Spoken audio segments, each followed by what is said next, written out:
into the games, Katie. I'm so pumped. We're moving things along quickly around these parts because we're all fueled by Monster Energy. Let's get into game number 1. Lulu's throwdown is underway. $50,000 on the line. 8 maps of Vondel. These trios, not only do the top 5 trios get a piece of the pie, but every single map win earns your team money. And of course, the $1,000 Monster Energy MVP that Doge and myself will be deciding at the end of the tournament. We swing over, destroy on your screen alongside teammate in Chrissy, but we have to go to the lady of the hour, the lady of the day, Lululuvely, on your screen, and off to a solid start. No surprise, right? Not hyper aggressive off rip, just looting, getting into a position where they can start challenging gunfights. Although as Unrational puts some plates in, looks like he might have already found one. Yeah, these Lululuvely tournaments have been a ton of fun to watch. She's done a modicum of different titles. Bringing it over to Warzone is a huge win. Have some incredible people to kind of showcase their skills on this interesting format. However, it's still competitive, right? Like, oftentimes when you start talking about quote-unquote content creator tourneys, you might get into the conversation around the fact that they're not that competitive. This is some of the best Warzone players spread out between a ton of different teams, so this is very competitive across the board. You're going to see really tight score lines, and you're going to see some really interesting strategies. There are several bans to make this even more competitive, Katie. We talked briefly about those, but the main ones you just saw, F-Tac Siege. This is one of those weapons that is hotly debated. It is unbelievable because it counts as a pistol, which means it can work underwater, which is a huge win on a map like Vondel that has a ton of water. So that weapon is banned today to make things a bit more fair, as well as the Signal 50 was banned. Being that it's really strong, the players elected to have that weapon banned as well. So there's some other things, KV Broadside, some Dragonfire stuff, but those are the 2 main ones that you're used to seeing in Warzone tourneys you won't be seeing today. Yeah, and a lot of those bans, of course, are gonna make sense as these players come and trying to figure out exactly what they want to do.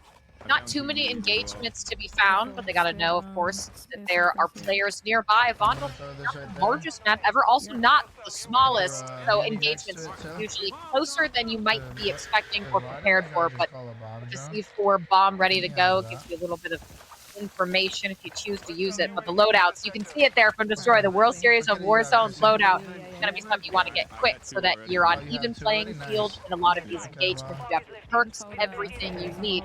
Because again, top 5 get payout, but every map win, if you can get it, earns cash. And a nice UAV. Look at how that mini-map has lit up. There are players everywhere.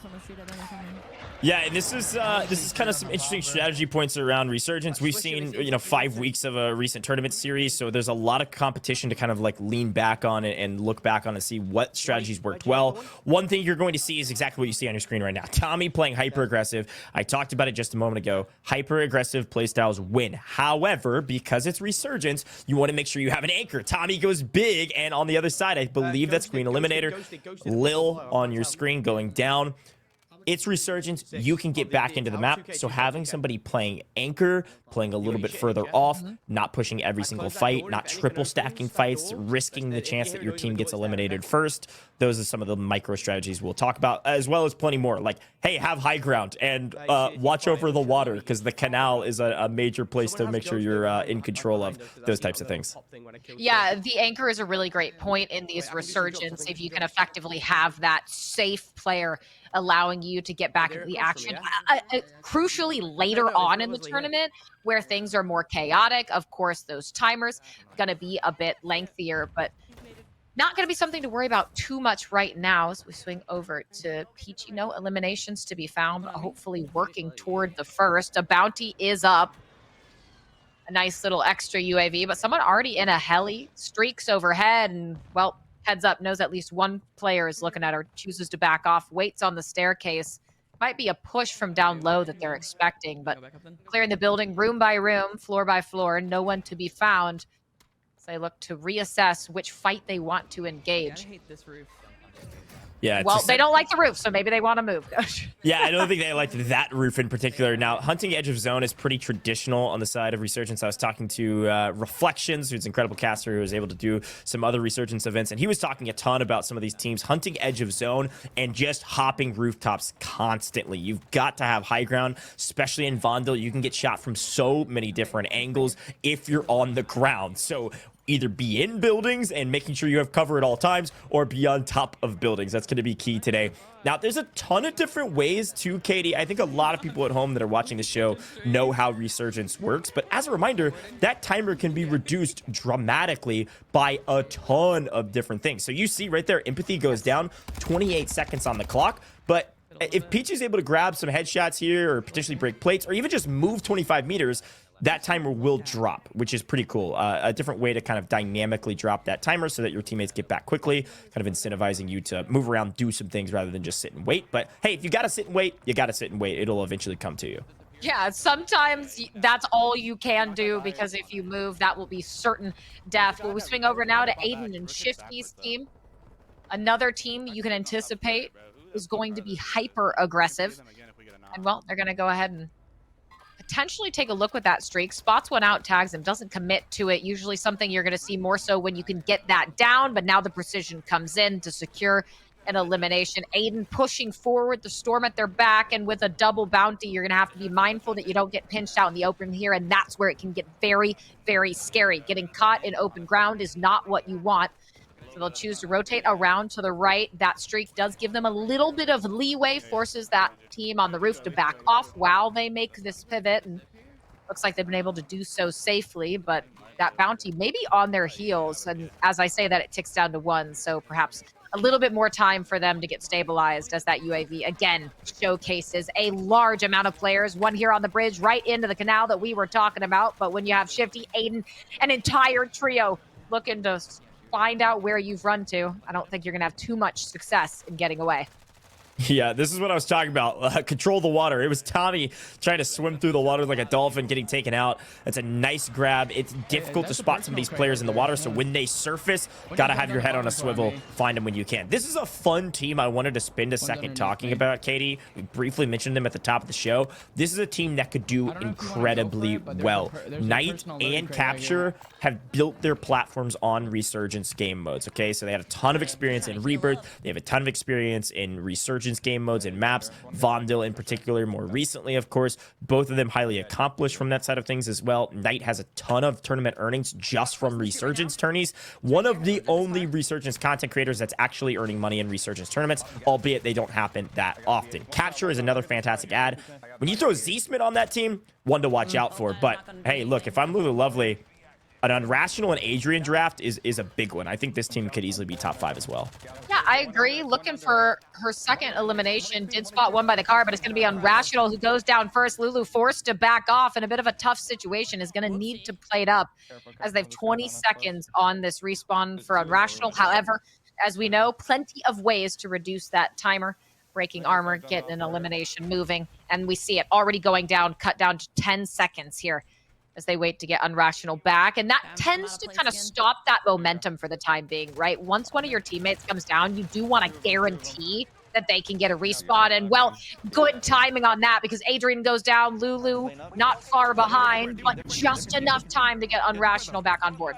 Look who it is. Swaggola, Biffle, and Crinks. This trio should do disgusting things. Biffle won 4 out of the 5 last Vondel Resurgence tournaments we've seen, which is a ridiculous stat. Not playing with Swagg and Crinks, of course, but has played a ton of Call of Duty with Swagg in the past. And Crinks actually got second in one of those weeks as well. A content creator for Omit, does a lot with Hector and the pulse check, but also is a demon on the map. So this trio, incredibly dynamic. Excited to see what they're able to do, and they are hunting for kills. Albeit Swagg only has 1 so far. My big question in my mind is how many does Biffle have? That's always a good question because you have to imagine it's going to be substantial as we get the final quarter of the fire sale. Always useful situations like this. But now that Swagg has overtaken the rooftop where Lulu was just moments before, it'll give them nice overwatch positions through this entire area. We get toward the latter portions of the first map of 8. push down into the shops, not finding anyone. Good call to check every corner. Smart on Swagg's part. But now, with high alert, find someone behind them. Needs to figure out exactly where they are. One player loading into the roof, and it looks like an engagement right around the corner. Spots one, tags, not enough to get it down. Spots one on the first story as well. Might be in a tricky position. That's exactly what happens. Sage is down by Biffle. Two teams clashing that are exceptionally good here in Vondel. And now we swing over to a nice, relaxing swim through the canal. I'd call this anything but relaxing. Every time I swim around in water, I am stressed out of my mind. Now, if you've got a pistol in hand, you feel a little bit better because you can actually fight underwater. But I'd be curious to see who's actually fighting in this area. It looks like Aydan and Shifty are also here. There was a little teammate-on-teammate violence a second ago. Sage and Biffle, of course, playing together in World Series of Warzone. They played together in the Vondel series, too, so that we saw only a couple weeks ago. So, yeah, there's a lot going on, a lot of storylines, but a lot of people about to clash because there's still 41 total players now, making 43 total players in this lobby as we're closing out the third circle, which is pretty traditional for Resurgence. All of a sudden, when this Resurgence timer is shut down and you can't actually come back anymore, it's going to be chaos, and these are detrimental times to go down, Katie. Timer is now officially gone. No more Resurgence, which means play your life and play it smartly because if you go down, not an instant regain. No, but a jailbreak comes in. Certainly something some teams are going to be happy to see, but you said it right. A little bit tricky there for Aydan. Had the storm in his back. It's shots in the front, but able to rotate around those doors to a safer position. Spots one on top, gets it down, has to back away, and now everyone falling apart. Two players are down. Not the moment you want to see it, but again, that jailbreak could be so crucial for them. Shifty trying to get that raise off as the jailbreak barely ticks down, so a recovery imminent for them as we swing back over to Natasha, Limax, and co. No eliminations to speak of, but might have some through the rest of the team as a staircase fight. So traditional in all the years of Verdansk, and well, it looks like Natasha's team coming out on top for the time being. Talk about chaos. A couple teams fighting in the stairs. This is definitely nostalgic. I love it. Quick aside, by the way, on the jailbreak. If Shifty goes down there and full dies, I don't think they can all come back. The rules state you have to have one person alive to utilize the jailbreak. Otherwise, you need to splat. That was a crucial self-revive and one you'll definitely look back on. Reminder, there are kill multipliers. And reminder, those start at 15th place. So we're just now into the 1.1 times multiplier. Won't get to 1.2 until 9th place. Spotting one out at gas station, but not really an angle to capitalize on it.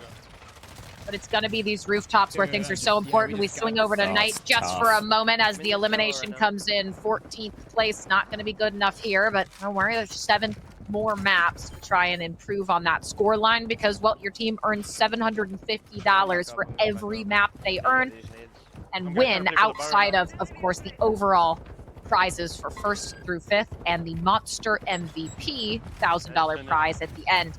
Back up to the rooftop, spot someone around the middle, a tag is there, but again, the sight line's just not quite lining up for Natasha to be able to capitalize, and this is where you talk about it. That multiplier does become important, especially if you're in a low kill amount at the end of the map. You might be able to get first, which is great, but as we said at the beginning, Coach, if you don't have a decent amount of kills for that multiplier, it's really not going to help you as much as you'd like. Well, it looks like 2 players on his World Series of Warzone team, if not all 3 are alive. Joewo playing with Limax in London is this time playing with Ebates, who has, they've got a ton of chemistry, or who knows, maybe not. I don't know. They're always ribbing each other on the timeline. Oh, guess what? There's some people hiding in the gas station. Ebates pushes. Nice trades as a duo. Take down 4 and Jace. This is a big team to eliminate. Some dynamic Warzone players on the other side, and you're creeping into the new multiplier. 1.2 times multiplier for top 9. And we're currently 10 teams remaining. Look at this next circle, Katie. Everybody here on the edge of zones gonna have to rotate in. Anybody that got there early, certainly gonna have a payday with eliminations, as long as they already have some.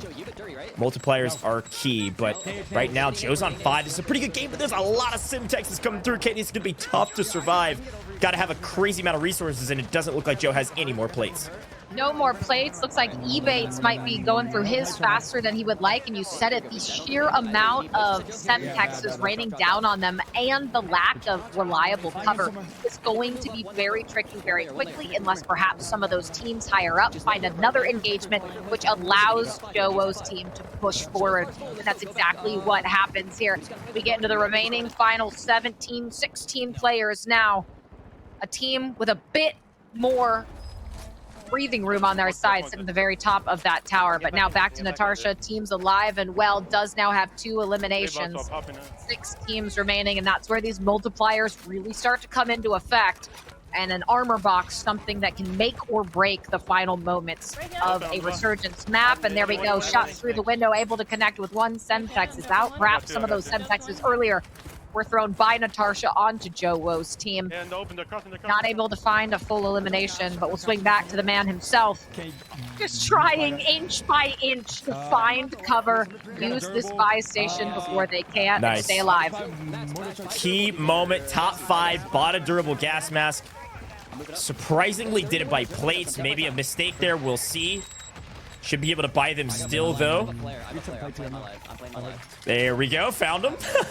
Getting shot from distance, though. They're going to probably be held here. Did make top 4, so still a fantastic map, especially with the amount of eliminations I can only assume that they all have. Fighting on the other side is World Series of Warzone teammate, also inside the top 4, Limax with Natasha and Lookup.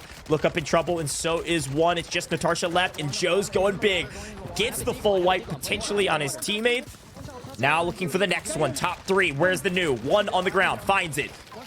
That's Midi. Done. Natasha goes down. That's a full team wipe. Down to the final 2 teams. Joewo could go big here and get $750. Ebates with the comms. Joe finds it. Cracks. Team wipe. Kill. Massive game. 17 eliminations. $750 richer. And a 1.5 times multiplier. Katie, that is a massive map. And if I can do my math pretty quickly there, that's a 25.5 round. It's pretty good. That's a solid score for Vondel Resurgence. Again, 1.5 times multiplier for first place.